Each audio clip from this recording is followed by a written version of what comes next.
let's begin to think about the essence level as a background field behind group life.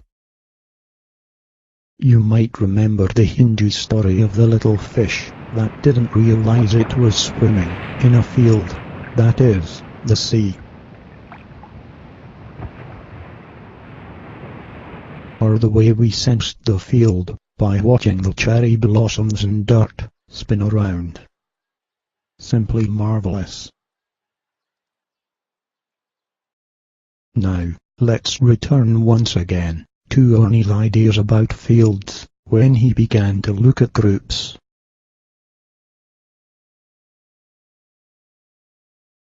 Remember this picture of a group with a bunch of people in it.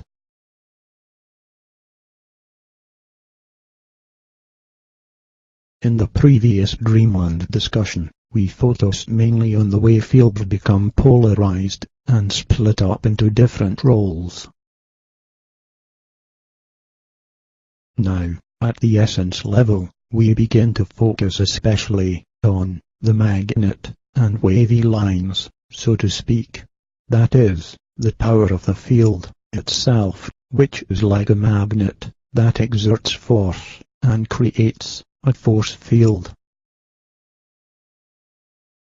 A simple way to understand it is something like the buzz or atmosphere that is prior to the arising of various roles or polarities.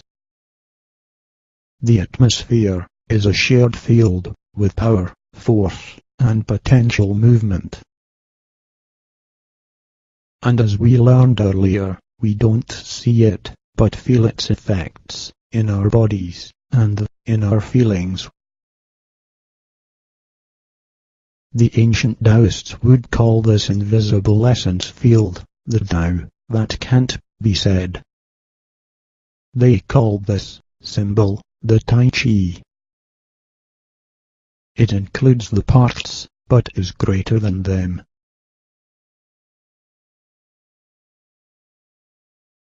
This essence field is also similar to the Japanese concept of ma, which can be translated as the space between parts that gives shape to the whole.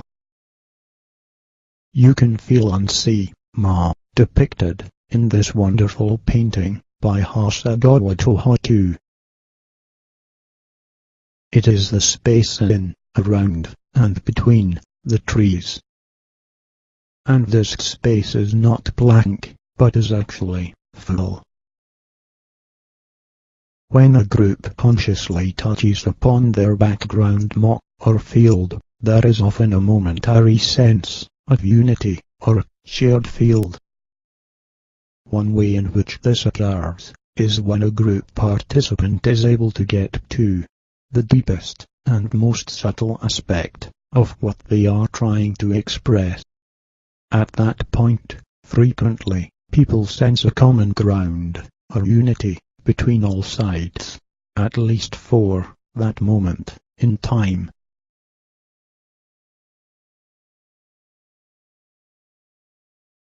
I remember now being very touched in one situation where this happened.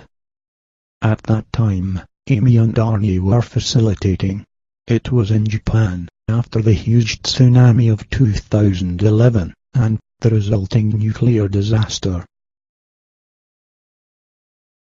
In one group process, some citizens protested against the government's handling of the situation, and its continued interest in nuclear energy. Those on the government side tried to defend their actions and the country's need to rely, in part, on nuclear power. All sides had their important points about the situation. As the tension escalated, a few people suddenly came forward and expressed deep sadness about the deaths of so many people from the tragedy. It was heart-wrenching to witness. And, in that moment, everyone came together. It was the sadness about death that they all shared, and that brought them together.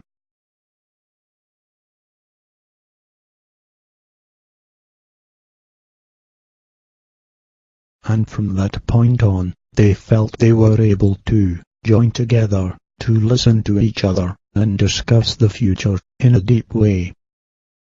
It was very moving. It's very emotional to talk about such situations, but for the sake of learning, let me say some more about the essence level.